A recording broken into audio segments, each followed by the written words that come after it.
No matter what I do, my GT scores are not crossing 120. But now when just 2-3 months are left for NEET PG, your GT scores are not improving, and I'm going to tell solution for this in this video. So this is what has happened currently. You have completed all 90 subjects, at least one grade, and most of you are in your first revision or maybe in your second revision. So you have solved all your PYQs and you have attempted GTs, but still your score is not going above 120. Now you know that to get a less than 20,000 rank, you need a score of more than 150. So from how to go from 120 to more than 150 is what we'll be discussing here. Hello, I'm Dr. RMD. I am NEET PG strategist, mentoring students since last 3 years. Let's directly straightforward go to this topic. So this video is organized into 3 parts. In first part, we'll be discussing why GT scores don't improve. We'll understand the reason behind it. Second, we'll troubleshoot problems with case scenarios. And third is we'll see what are the solution to this. Okay. If you want to watch specific part only, you can just skip the parts and you can go to the exact parts according to timestamp. First reason we'll say why your GT scores are not improving, because first reason is you are overestimating yourself. Yes, you have heard it right. What has happened is most of you started your first read during after January 2026. That is when NEET PG dates got announced. After that till May INICET you completed your one read. During May, you gave a short 10 days revision for INICET, and currently you are either in your first revision or maximum in your second revision. In my website statistics for study planner, that is MedPath study planner, I got the data that 45% students are still in their first revision and 45% students are still in their second revision. So less than 5% are in their third revision. So basically 90% of you have just completed one proper revision and you are in your second revision, and you still expect your GT scores will go more than 120. It won't. Yes, you have heard it right. It won't. This is the bitter truth, because GT scores follow something known as GT curve. So this is something known as input output ratio. Okay, input output ratio. So if you see this graph, what you can say is in your first read, so this is the time that you take for your first read. You will take 50% of your time. You might take 4 to 5 months for your first read. But what is the result that you get at the end of this 50% time is just 25%. Yes, you have heard it right. For your first 50% of effort, no matter you sit for 10 hours per day or 12 hours per day, by the end of your first read, no matter you have completed rapid revision or BTR or no matter whichever source you have completed, you will only get 25% in return. From 50% to 70%, that is the time taken for your first revision, you will just get 50% of the total output. So here your GT scores will be somewhere around 70 to 80, and by the end of your first revision, your GT scores will come approximately equal to 100. It won't go above that. By the end of your second revision, you might have reached 80% of your ability, and now you would have got your GT scores around 130. Now you see the time it takes. See, from here to here, the time entirely spent is around 40% of time only. That is 3 to 4 months. But you will get increase of about 55% of your result across the short duration of time. Why? Because it is compounding effect. This exactly happens in share market. This happens in many events in our life. Even when your weight loss journey also, initial few months you won't see any change. But once you start building it above that, then only you will see a considerable change. And you should wait for that third revision to happen to know your exact power. Yes, you have heard it right. Now, even if your score is at 120, by the end of your third revision, you will cross more than 150. But main thing is you must believe in the process. Don't expect your GT results will increase just with one read or one revision. Next thing, what are the different phases of GT solving? This is the question which students ask me. Students will be like, sir, I am not able to rule out 2 options. I know that it is there in my notes only, but still I am not able to rule out 2 options. Why? And the answer to this lies in this particular diagram. See, when you, in your first phase of GT, when you don't know concept, when you don't know topics, you will have around 40 to 50 skipped questions. Skipped means you don't know anything about it. So this is the first phase. Second phase, slowly you will try to answer some skipped questions because you are able to rule out one option. This is where your confidence sets in, and here you'll get more wrong than correct. So this is your second phase where you'll attempt around 190, skipped will be around 10 to 20 only, but you'll get around 100 wrong. Your third phase is when you start getting correct and you're able to rule out 2 options, but you won't be able to rule out more than 2 options. That is, you will be making more mistakes in ruling out 2 options. That is your third phase where you will get around 110 correct, but 80 wrong, but majority of this are ruling out 2 options wrong. I'll discuss the solution to this in the further slides. And last phase is where you actually attain that proficiency where you're able to rule out all options. Okay. So let's see what exactly are the problems and how to troubleshoot each of your problems and how to come to solution. So this is the algorithm. Take a screenshot of this and keep it with you. See, there are two type of main errors. That is One is GT related errors, second is content related errors. Content related errors we'll discuss in the next slide. So in GT related errors, there are three types of errors. That is, one is pre-GT, during GT, and post-GT. Pre-GT means before giving GT, whatever things you do or don't do. For example, if you don't get enough sleep, like you were post-duty, you had night duty and then you're giving GT. Or if you're restless or anxious before giving GT. Or you didn't recall entire syllabus before giving GT. I'll tell you how to recall entire syllabus just before giving GT to increase your scores. I'll tell you in a short duration of time.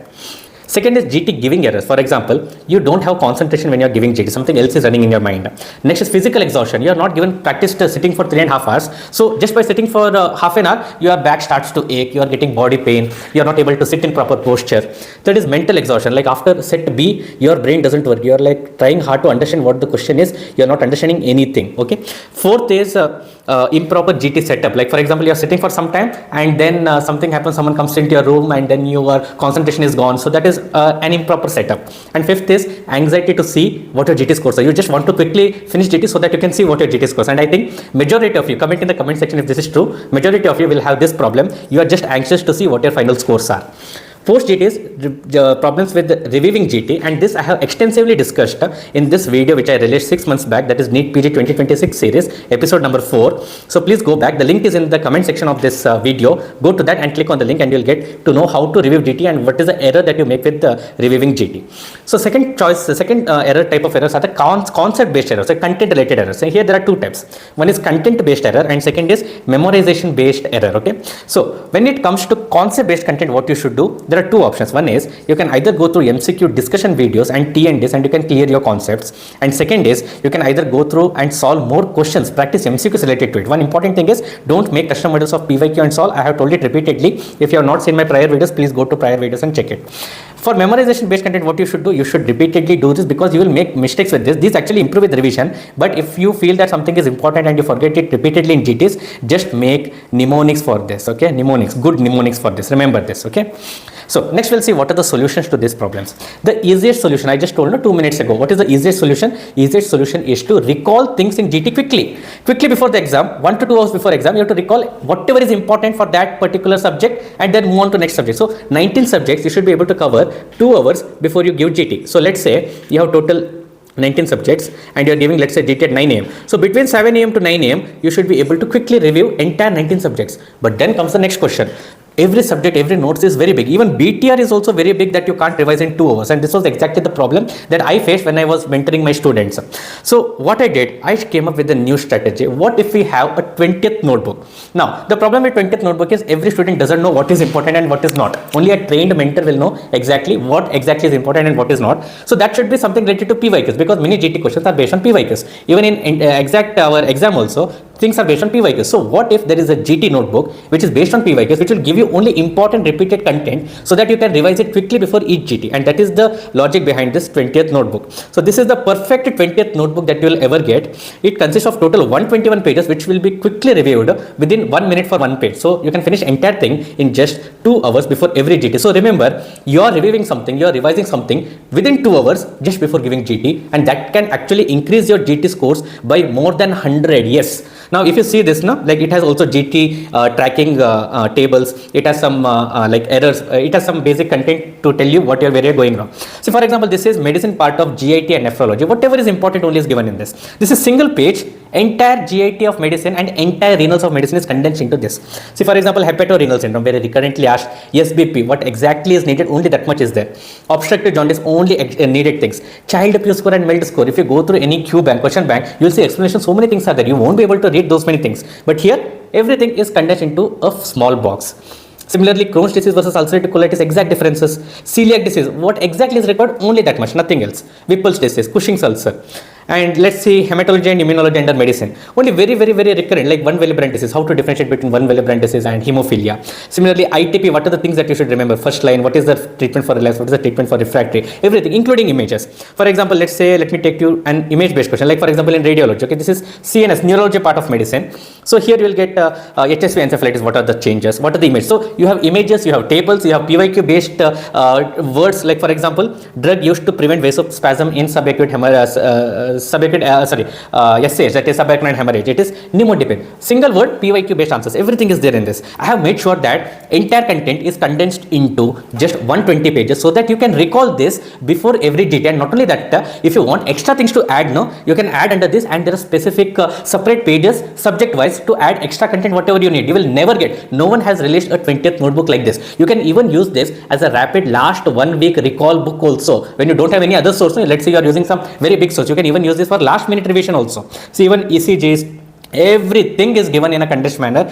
Everything is condensed into 120 pages book. Okay, so you will never get, like forensic, you will see here like age estimation, everything just within a small box. Different type of asphyxial depth within a small box. Rigor mortis sequence, okay, which are the BNS sections related to sexual assault trial. Everything only important things condensed so that your GT scores will improve. And there is nothing like this. No one has ever created like this. So you can just go ahead, and the link is in the comment section. You can go to the comment section, go to the website, and directly go ahead. The name of the PDF is the perfect 20th notebook. Okay, yes. So what are the other solutions to the GT errors that you come across? First thing is knowledge gap, and how to go ahead with this knowledge gap. What is knowledge gap? Knowledge gap means you don't know the answer because you didn't study it. Either it was not there in your notes, or it was there in your notes and you didn't study it. So for example, drug of choice for neonatal herpes simplex virus infection, you don't know it because you didn't study it. So what to do? You should go back to the notes or any notebook and you have to revise it. That is a simple answer for knowledge gap, the solution. Second is reading error. Reading error means you knew the answer but you misread the question. That means all are true except match the following. When you are combining options, you were matching the options, you made mistakes. So these are errors, simple errors, okay, silly errors. So this should be practically 0. There should be 0 reading errors. There shouldn't be any reading errors in your exam. If you have reading errors, you are out of the game because you are simply losing marks. Solution to this is completely read question properly with proper concentration. Third is concept based error, which means best investigation for nephrotic syndrome. Without knowing concept of nephrotic syndrome, you won't understand. And the best thing for this is either watch MCQ discussion videos or you watch main video of that specific part and get clear with that concept, or you can attend T&Ds where your concepts will be cleared. Fourth, differentiation error, which means 2 option ruling out, like how to rule out iron deficiency anemia and thalassemia. Similarly, how to differentiate Kawasaki versus measles in a question. So these best thing is to go through tables. You can actually go through tables of this 20th notebook. Just now I showed, there are some examples in this which I can show you. For example, in case of different brainstem syndromes, how to differentiate which brainstem syndrome has which syndrome. Okay, similarly, how to differentiate between tuberculoma and neurocysticercosis. Okay, these MCQ tables are the ones which will help you differentiate. Okay, so these MCQ tables, say for example, comparison between pan and ANCA vasculitis. Okay, similarly, comparison between rheumatoid arthritis and osteoarthritis. So these are the things that you helps you to rule out 2 options. These are basically the best resources tables, either pearls or treasures or any MCQ tables are there. Those are the best resources. Next, elimination failure, which means you don't know how to eliminate options. So this comes with practice only. Next, guessing error, which means for all one-liners, make it a rule for all one-liners, whatever your intuition is. Intuition means you feel that this is correct. That is always correct. Don't go for reviewing. Never review one-liners. Whatever you feel is correct, go ahead with it. First read the entire question and then go ahead with the question. Okay. Next, silly mistakes. I told you simple mistake, like you marked the wrong MCQ option bubble. Okay, or you skipped a question because you didn't know it that you had skipped a question. You had kept something for review and you forgot to review it, or you clicked the wrong option by mistake. So these silly mistakes should be practically 0. And last is exam related error. For example, you panic in between exam, or you are undergoing fatigue, or you are having fear, there is some mental block, there is time pressure, you are not able to perform under pressure. For all this, the solution is give more GTs. Okay, give more GTs. Only then you will overcome this fear of giving GTs. So how many GTs should you give in last 1 month? You should give 1 GT every 1 week. If you are thorough, if you have finished 2 revisions, okay, if you have finished 2 revisions, give 1 GT every 2 weeks. If you are less than 2 revisions, then you give 1 GT every 10 days. Okay, every 10 days. So this is the frequency of GT that you should give. Hope all your doubts have been cleared. So you can go regarding this 20th notebook. More details are provided in my website. You can go to the website and get the details. So I hope all these doubts are cleared. If you have more doubts, you can go to my website, which is mentioned below, and you can book an appointment if you directly want to talk to me. So thank you.